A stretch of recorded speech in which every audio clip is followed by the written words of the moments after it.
Hello, everyone, and welcome to Six Figure Souls Doing Good and Making Money, the weekly podcast highlighting entrepreneurs that have crushed that six-figure ceiling while staying truly aligned to their soul's purpose.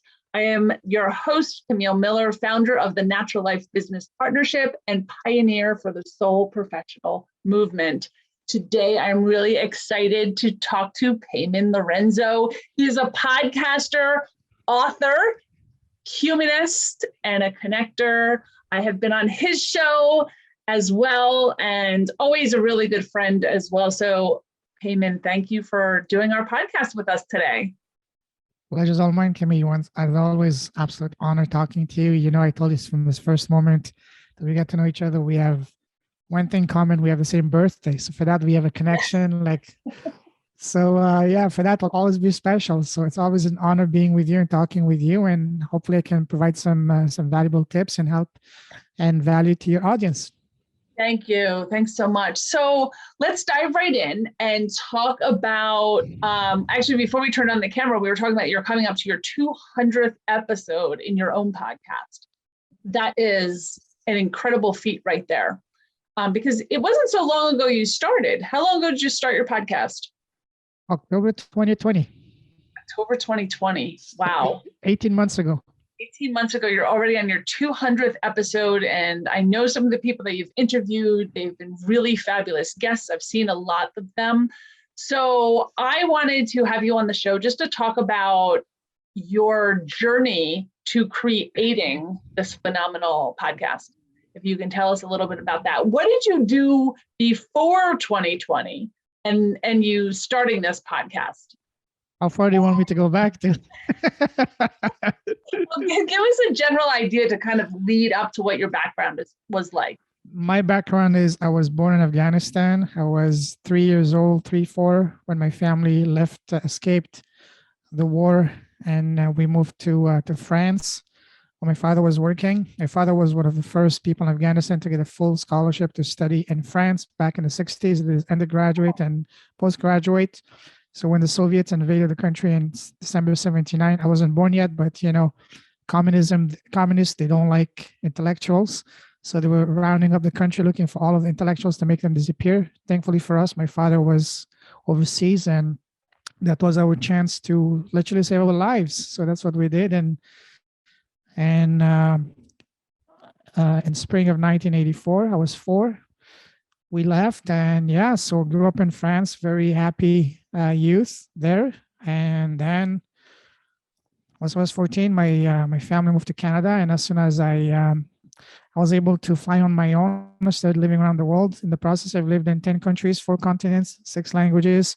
So before the pandemic, I spent the last 6 years, 5-6 years in Asia, a year in Hong Kong, 4 years in China, and a year in Thailand. So for me, 3 things about me: I love empowering people. I'm the biggest cheerleader you will find, because I love pushing, empowering people to go after their dreams. I'm a connector. I love bringing people together, and I always love helping people. Maybe because it's due to the fact that where I grew up, and my parents always taught me to always help people around me, and this is part of my nature without even thinking. I always love helping people, especially those that have nothing. So when the pandemic started, I was living in Hong Kong, and my father and my siblings started freaking out, asking me to come back home in Canada because I was right next door to the ground zero of the pandemic. Right. And eventually I said, okay, I didn't want to come because my business, my life there, but I said, okay, I'm going to come back. So I came back, and I thought I would be there for 2 months. Unbeknownst to me, it's been over 2 years now. Oh my gosh. when I understood that I would be here for longer than I wanted to, I asked myself 2 powerful questions. 1, what I'm going to do now with my life, and 2, what can I do that's going to allow me to bring together what I love the most, which is helping people, connecting people, and empowering people. That's when my podcast was started. And also, everything happens for a reason at the right time. I was never religious, but I always believed in God. And since the start of the pandemic, I had a spiritual awakening. So the fact that I was in some way led to come back home allowed me to spend some quality time with my father before he left us last summer. And it was time for me to, I spent a year and a half with them, bonding with them. And at the end, I was the one taking care of them full time with my sister. So In a way, my father was also part of my spiritual awakening, and it was my spiritual awakening that allowed me to really not go crazy. That's what allowed me to overcome this extremely challenging time. So that's me. That's my story. I can go a lot more, but that's the not even the 30,000 foot look, but more like a 3 mile look at it or whatever. So we can go a lot more. And what I can say is that since I started my podcast, it's been an incredible journey. It's when you're on a podcast, I ask you that question as well, and I ask all my guests, what is the smallest thing you've done that has had the greatest impact in both your life and business? And for me, without hesitation, has been starting my podcast because it's blessed and changed my life in countless ways. But the two most impactful ways have been, one, helped me find my voice, my purpose, my passion, and two, helped me basically have a beautiful business land on my feet without me even, I had no ideal plan of starting this business. And since then, building that business was allowing me to get my exact ideal clients with zero ad spent just by talking on my podcast and connecting through my podcast with my ideal clients. So I'm very passionate about that. I talk a lot about that on my podcast, on even on the book I just get published. But that's a little bit the gist about me. So feel free to dig in and let's explore further. What was before you came over to Canada? And it sounds like such a blessing that you came and had that time. Like everything happens for a reason, right? I'm with your at the right time. Yeah, absolutely. I'm a total believer in that. But what was your job when you were over in Hong Kong? I had no job. I was in the last real job I had, well, if you can call it a job, was in 2015. I got an offer I couldn't refuse as a professional football coach, soccer coach in China. Oh, so that was my last official job. Yeah, so I went because growing up in the south of France, in Europe and France especially, football, soccer is religion. Yeah. So I wanted to, like most boys, I wanted to become a professional football player. I wasn't good enough, so that didn't happen. But when I got the chance to go get paid, live in a country that I was absolutely fascinated before that, because I lived in Asia and I always wanted to go to China, especially for business. I didn't even look at the financials. Okay, let's just sign it. And I ended up in by Chinese standard, the second tier city, but it's more like a 15 million people city. So there's a lot of big cities in China. It was an incredible journey. I loved it. Met some incredible people. The Chinese people are some of the friendliest, most generous, kindest people you can meet on the ground in China. Nice. So you're starting your podcast in 2020. I guess you got all of your stuff. What was the first thing you did, or your first interview? Like, that had to be a little nerve-wracking. Oh my God. Even today, when I watch those videos, I feel somewhat even embarrassed because the lighting was too dark. It looks like almost I was it's a good point to talk about right there, because I think it's great to let people know if they're whatever they're doing, right? Don't wait for perfection, because you'll get better and be happy that no one's watching you or listening, because they will go back, but they'll see the good ones first. By the time you get your audience behind you, right, you're pretty good at it. Right? I invite everyone, absolutely golden words. I invite everybody to go and check my first 5 episodes. I feel embarrassed. The lighting was too dark. I was, the sound quality wasn't good. And I had the angle of the camera in a bad way. The camera was almost on my face. I was like, no, look at this. What the hell was I thinking about? But you're exactly right. Don't wait for perfection, because even the billion-dollar companies, they started from inside somebody's mind. They started, even Apple's, the $1 trillion company started in a garage. So everything starts small. So you're not going to be $1 million, billion-dollar business. It's not going to fall on your lap. It's going to be like anything, like a small little thing is going to grow and grow and grow, and before you know it, it's going to evolve. So again, don't let that hold you back. Absolutely. Yeah. I think even the quality of your mic, the quality of your camera, like our lighting, everything's gotten better. Still not even the best. No. The lighting's a little off right now because of this window, and I don't care. Yeah, same here. And I think that's also what 2020 did, right? It allowed us to be authentic, right? It, like, you don't have to be made up and have the perfect behind you and, everything. I think it just allowed us to be very authentic. And in the world of my background is e-commerce. In the world of e-commerce, especially in a startup, there's a powerful principle called MVP, minimum viable product.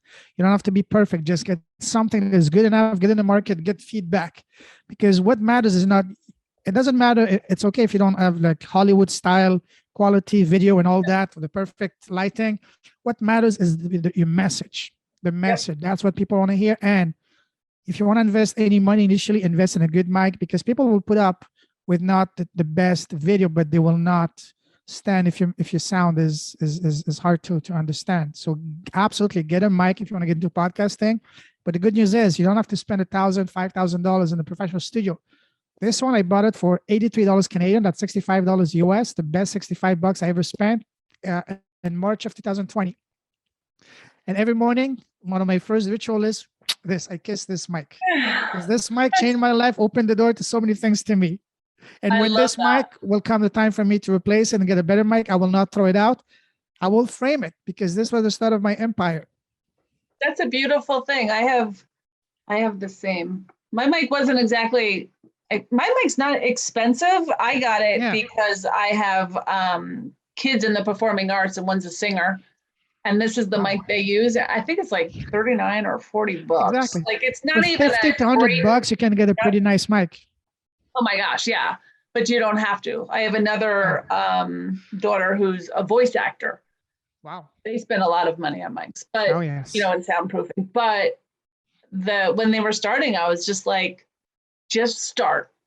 You can always get better. Just start. Do something. Get a camera. It doesn't really matter. You don't have to, and you upgrade along the way. I think that's and even a camera, as most people don't even need a camera, because as long as the computer is less than 5 years old, the computer comes with a very nice, cam already installed in it. Yeah, they do now. Yeah. Yeah, absolutely. All right. So let's go back to the beginning of your podcast, your first day, your first 5 episodes, whatever that looks like. Who did you interview? Actually, let me just turn on my phone. I'll check it with, it was a wonderful lady. Okay, one.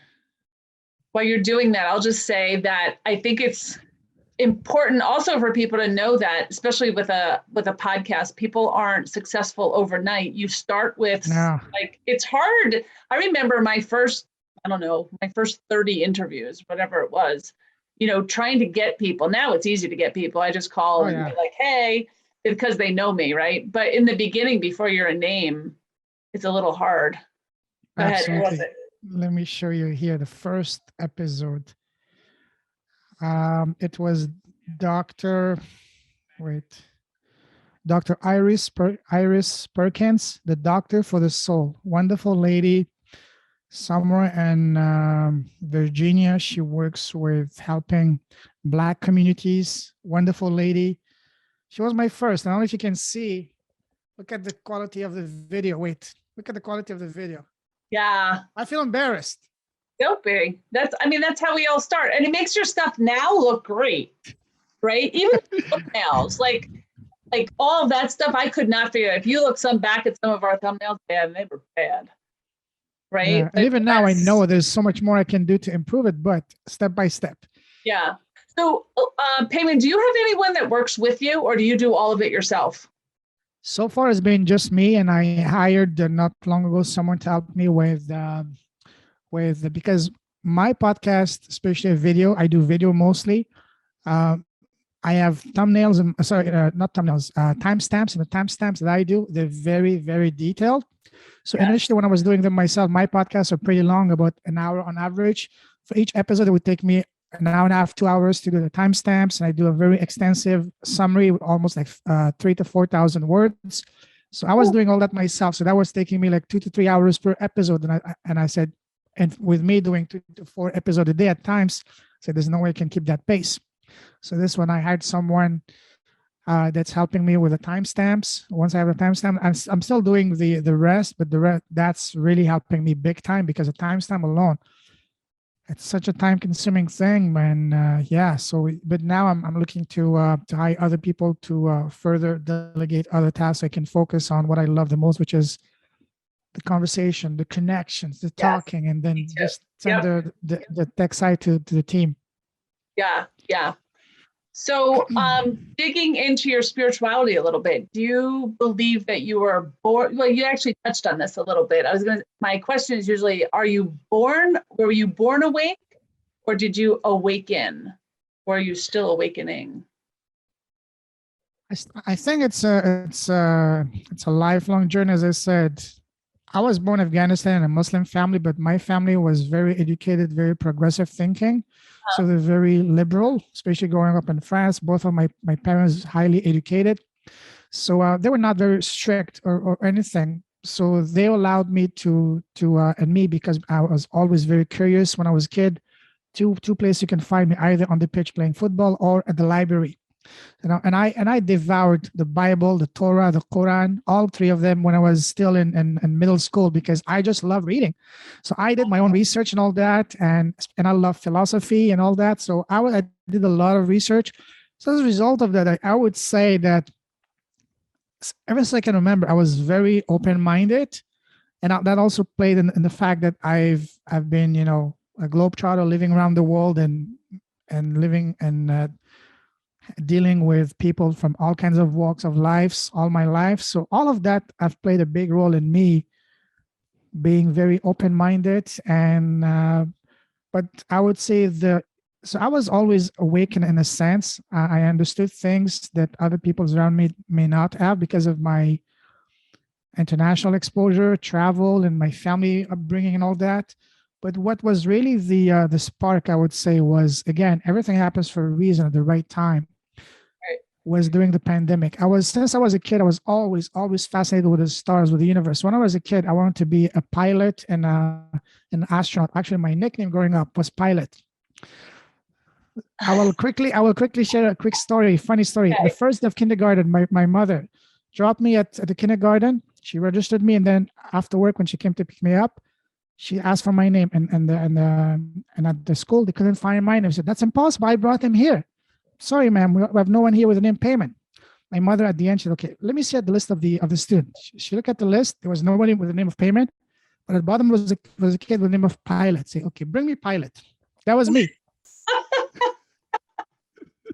So I was always fascinated by the stars and all of that, and to this day, I'm still very fascinated by that. And I think that's what also led me to understand. Now I'm becoming more and more educated, informed in that area.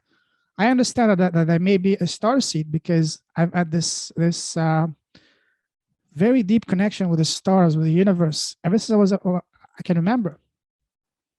And now I'm feeling that now it's all coming to the surface and making sense to me, that I have the mental capacity, the understanding to really understand what's really going on and why I'm here.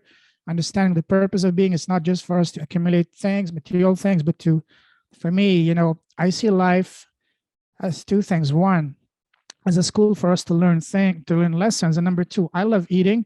I see life as a beautiful 5-star Michelin restaurant for us to try all kinds of dishes. And by dishes, I mean experiences. Sure, the dishes too, but experience too. Yep. So I don't know. I went on one of my big tangents, but to answer your question, is that I think I always been spiritually aware, I would say. Can you share with us a moment when you felt maybe you didn't have it all together?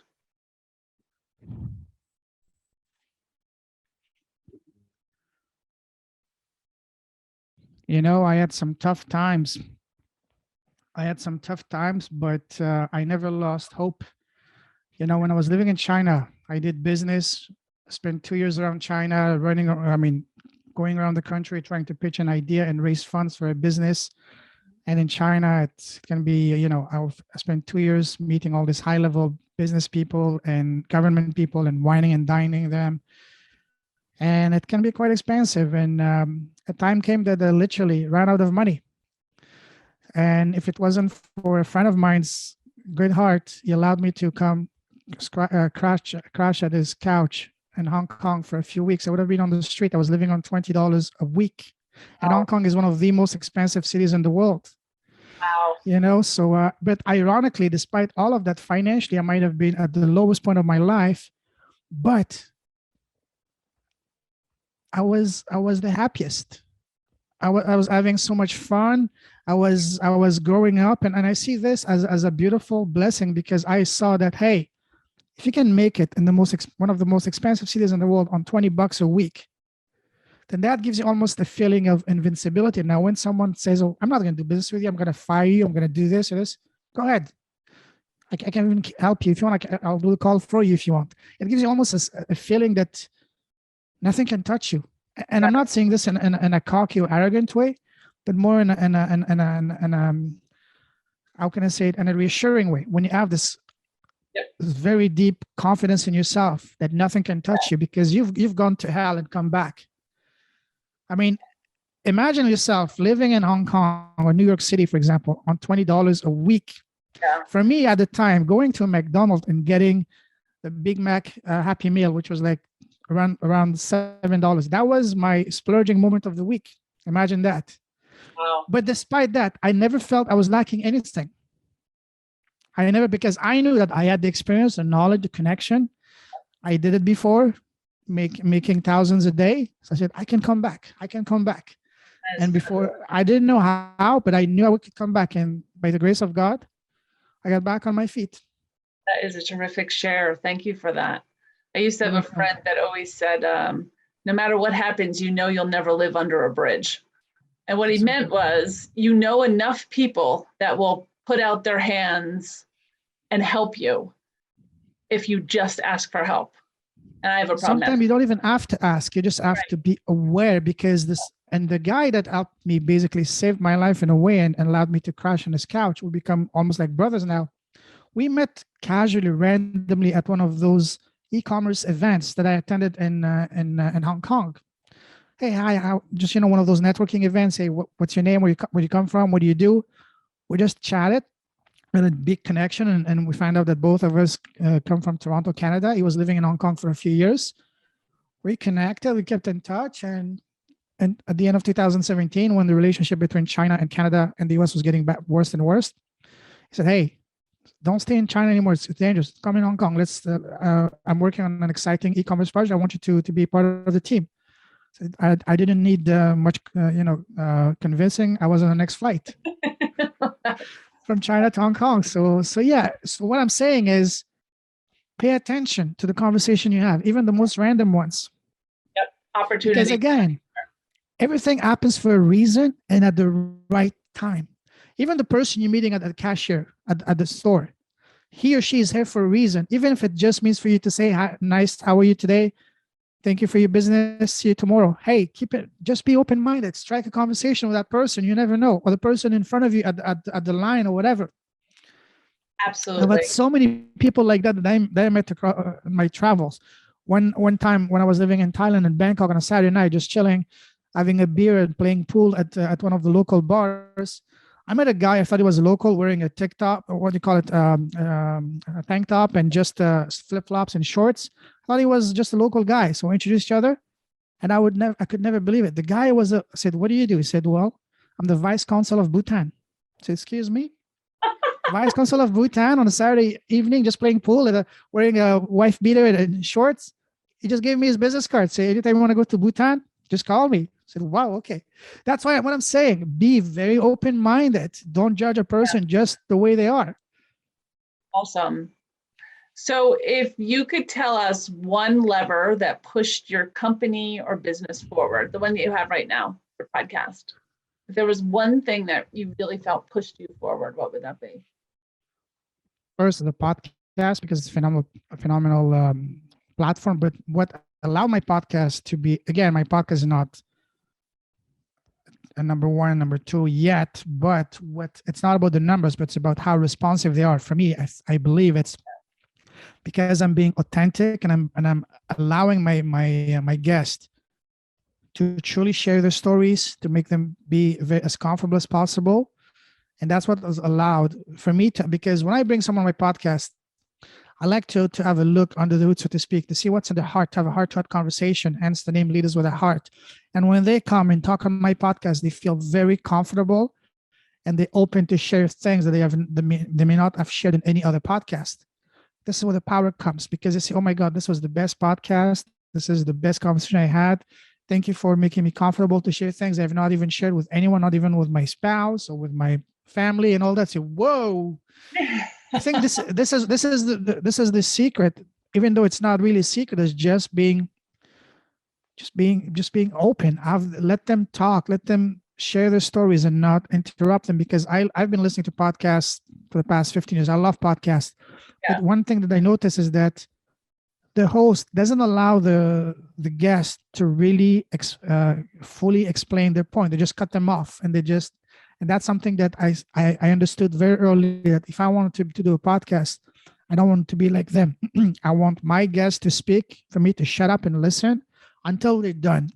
Yeah. Let them fully express, get whatever they want to say, and then take it from there. So I think that was, for me, allowing people to really open up, to really feel confident and comfortable. I think that's what allowed me, my podcast, most importantly for me, to keep going and doing this podcast. I'm at 191 episode now, because if I was just doing a podcast for the sake of interviewing people, I would have gotten bored after 2030. Yeah, right. But staying after 200, listening to these stories, you know what is the most amazing compliment I get is from my VA, the person that's doing my timestamps. Wonderful young man is in India. And he said, "My God, I'm working with a lot of clients, but your podcasts are the best because I'm learning about amazing, amazing, amazing people." Makes sense. I love that. Wow. Thank you. So, Payman, now you're also teaching others to podcast. Yes, because I've seen the light. Podcasting has changed my life, has blessed my life.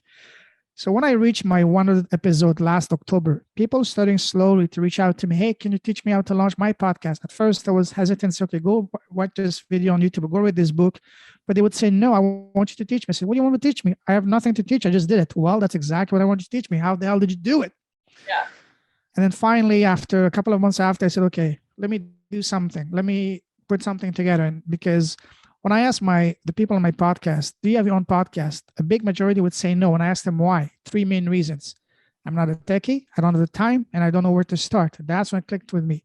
Say, what if there was the way for you to launch a podcast without being a techie and without spending a ton of time and money, and with a clear blueprint with the daily action steps and all that, and with a short amount of time, within 3 weeks, you have your podcast ready to go and ready to kick some serious butt, also getting you your exact ideal clients with zero ad spend. Would that be of something of interest to you?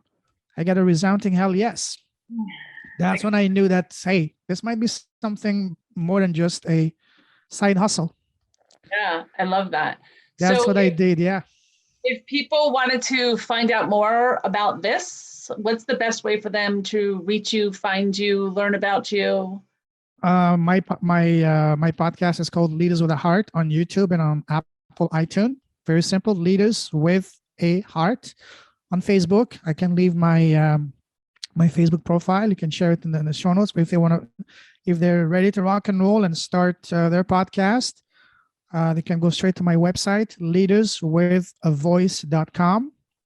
And the next challenge, I run them every month. The next challenge actually will kick off this Monday, May 2nd. Or if they want to jump on a quick call with me to brainstorm how podcasting can help them in their business, to help them get their exact ideal clients, I'd be happy to jump on a quick 30-minute call. It's not a sales call, just a brainstorming to see how podcasting would make sense for them. Because again, I'm not in the business of selling memberships. I'm in the business of collecting success stories. I want to help everyone become successful. So again, I'm not, and honestly, I suck. I'm the worst salesman you'll ever meet. So that's why I don't even bother pitching, you know? Right? Yeah, exactly. I just share my story. This is what I have. Take it. Beautiful. Don't take it. Wonderful. We're still friends, you know? So funny. Well, Payman, thank you so much for being a part of this conversation and being on our podcast. I really enjoyed talking to you, like always. I love talking. Very welcome, Camille. It's always a pleasure. Thank you. And keep shining your light. Keep blessing the world with your presence, with your impact, with your smile, with your personality, with everything you're doing, your podcast, your businesses, your books. Congratulations on that, by the way. Can't wait to get my hand on your books and read them. So just keep being you. Stay safe, stay awesome. God bless you, my friend. And talk soon. Thank you, Payman. All right. Welcome. Thank you, everyone, for joining us today. For more information about the Soul Professional Movement, go to soulprofessional.com.